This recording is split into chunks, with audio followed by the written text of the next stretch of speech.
ido? C'était un projet qui consistait à aller au Maroc. 2 semaines. À Rabat Sahel, exactement. C'est un petit village aux alentours de Tiznit. À la base, je pensais que c'était des vacances. Et ensuite, après, j'ai vu que c'était pas des vacances. Mais j'ai pas été déçu non plus. Tous les matins, on allait travailler à l'école. Aménager le jardin de cette école pour les enfants. On a fait construire un petit chemin. Enfin, un long chemin quand même.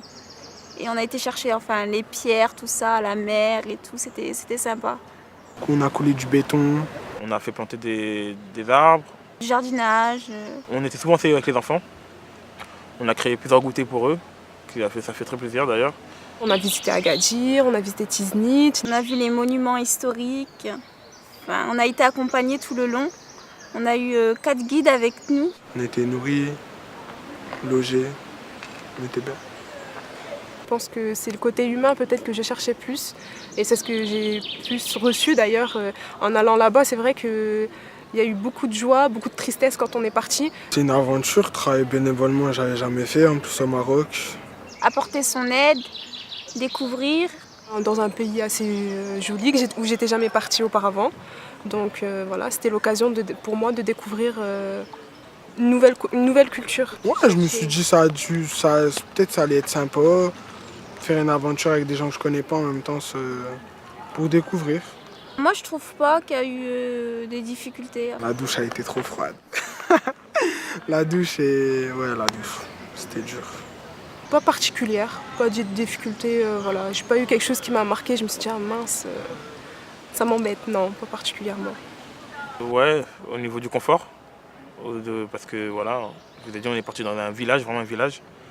On dormait sur des matelas, même le sol. Bon, au début c'était dur, mais après au bout du 2-3e jour, on s'y fait. Alimentaire aussi, on ne mange pas comme ici en Europe. Hein. C'était un peu dur, mais après aussi au bout de quelques jours, on s'y fait.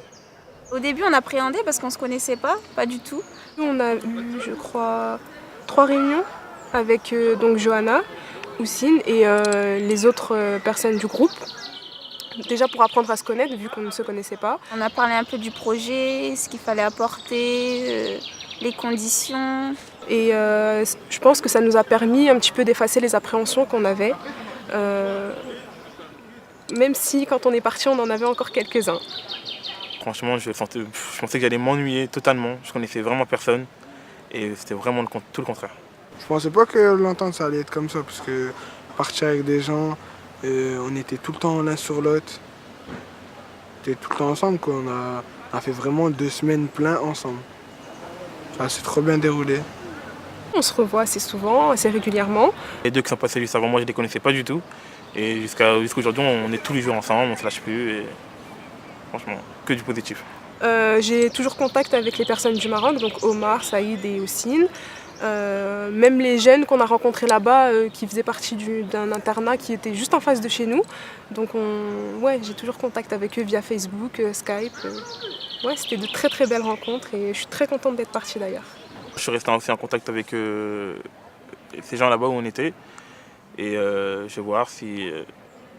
je suis en train de voir avec Houssine si on ne peut pas remonter un projet pour repartir les voir. Ou sinon, justement, on comptait les faire venir justement ici en France.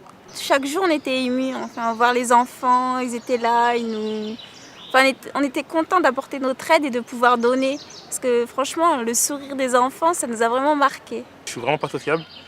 Et là, je sais pas, on dirait que j'étais quelqu'un d'autre. J'allais vers les gens ils venaient vers moi. Et c'est ça qui m'a vraiment touché. Voir des petits, il y a eu de l'affection. Ça fait changer un peu, ça fait réfléchir. Et je pense que les larmes que j'ai eues, c'est surtout l'attachement. Enfin, je pense que les larmes, c'est l'attachement que j'ai ressenti envers ces personnes. Je suis partie de là-bas comme si que j'avais laissé une deuxième famille, entre guillemets, derrière moi. Ma famille du Maroc. Voilà. Pourquoi pas refaire ce genre de projet, mais sur du long terme. Parce que ça m'a vraiment plu. Si c'est à recommencer, je le ferai. Oui, j'aimerais bien repartir dans un autre SVE. Partout en Europe ou au Maghreb, ça me dérangerait vraiment pas. Surtout en venant du quartier, nous on ne connaît pas vraiment beaucoup ça. Tu vois, on pense vraiment pas du tout. Franchement, si j'aurais pas eu, j'aurais jamais pensé aller. Je voyage beaucoup, mais souvent je vais dans des pays plage, etc. Mais aller dans un village comme ça, sans eux, je serais jamais parti. Et franchement, je leur conseille. J'avais des attentes par rapport au SVE et j'ai reçu plus que ce que je n'attendais. Voilà. Je regrette pas d'être parti. C'était vraiment bien. Il faut y aller et puis partir à la découverte, découvrir, donner son aide, apporter. Et après, on se sent bien aussi soi-même. Enfin, on est heureux d'avoir participé à ça. Découvrir pour aller se dépasser de soi-même déjà. Voir jusqu'où on peut aller. Ça change les idées. Et quand on revient, on est bien. Émouvant. Aventure. Magnifique. Social, amusement et la joie. Touchant. Voyage. L'humain. Et rencontre. Exceptionnel.